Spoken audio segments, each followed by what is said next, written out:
Kembali di Sapa Indonesia Pagi, Saudara.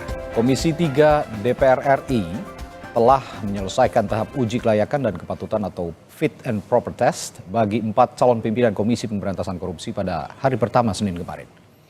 Adapun 4 capim KPK yang sudah dites adalah Setio Budianto, Pungki Indarti, Fitroh Roh Cahyanto, dan Michael Rolandi Gesnata Brata.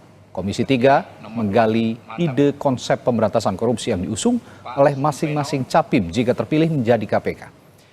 Selain pemberantasan korupsi, Komisi 3 juga menggali gagasan capim KPK tentang pencegahan korupsi. Selain menjalani uji kepatutan dan kelayakan, capim KPK juga diminta menandatangani fakta integritas yang harus bisa dipertanggungjawabkan.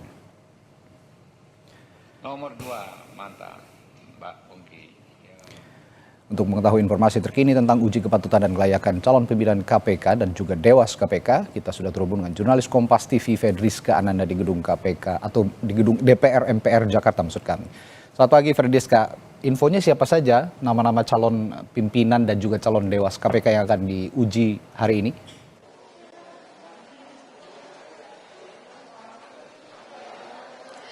Ya, selamat pagi Radhi dan juga saudara. Kalau misalkan tadi Anda sebut ada 4 orang yang sudah menjalani uji kelayakan dan kepatutan pada Senin kemarin.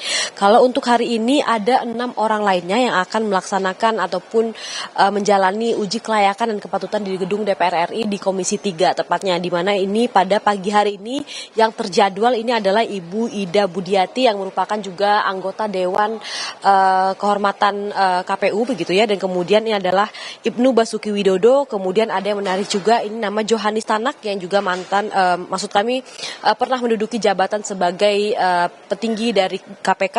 Kemudian ada nama Jenderal Bintang 2 Polisi Joko Purwanto yang saat ini menjabat sebagai Kapolda Kalimantan Timur. Kemudian ada Ahmad Alam Saragih dan yang terakhir adalah Agus Joko Pramono. Di mana kalau misalkan kita mengikuti Radhi dan juga saudara pada bulan September lalu ketika awal pendaftaran calon pimpinan KPK ini dibuka, ada 20 nama sebetulnya yang kemudian mendaftarkan dan juga kemudian lolos administratif begitu ya untuk mendaftar sebagai calon pimpinan KPK. Namun setelah kemudian menjalani tes kesehatan dan juga menjalani wawancara kemarin di gedung Sekretariat Negara, kemudian ada 10 nama yang kemudian lolos hingga akhirnya hari ini menjalani uji kelayakan dan juga uji kepatutan. Di mana kalau misalkan pada masa itu yang disorot ini adalah terkait dengan nama-nama yang memang mendominasi, ini adalah nama-nama dari aparat penegak hukum baik dari kepolisian dan juga kejaksaan serta hakim.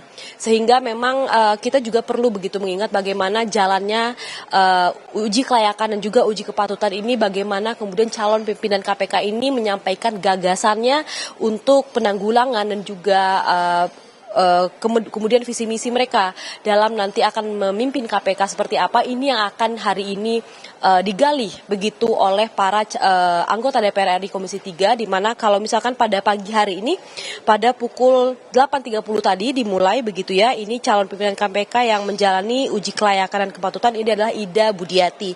Ini adalah satu-satunya nama perempuan yang kemudian mengikuti fit proper test pada hari ini. Jadi memang kita melihat begitu bagaimana tadi Ibu Ida ini menyampaikan bahwa gagasan dia terhadap KPK ke depan ini adalah terkait dengan kolaborasi dan juga kolaborasi yang proporsional pemberantasan korupsi. Artinya dalam makalah yang ia sampaikan pada pagi hari ini adalah terkait dengan kesinambungan ataupun sinergi antara masing-masing aparat penegak hukum pemberantasan korupsi untuk bekerja sama tanpa ada ego sektoral. Itulah ide besar yang tadi disampaikan oleh Ida Budiati melalui makalah yang ia ungkapkan. Dan kemudian selain juga menyampaikan isi ataupun inti dari makalahnya, tentu para calon pimpinan KPK ini juga harus menandatangani fakta integritas terkait dengan hal-hal yang patut dipertanggungjawabkan ketika nanti menjabat sebagai calon pimpinan KPK yang mana akan ditentukan setelah fit dan juga proper test pada pagi hari ini. Radhi. Baik, Fedriska Ananda melaporkan langsung dari gedung MPR DPR Senayan, Jakarta. Terima kasih. Saudara, setelah jeda di Sapa Indonesia Pagi, Menteri Hukum Supratman Andi Aktas menyebut Jakarta masih menjadi ibu kota Indonesia. Apa alasannya? Selengkapnya sesaat lagi.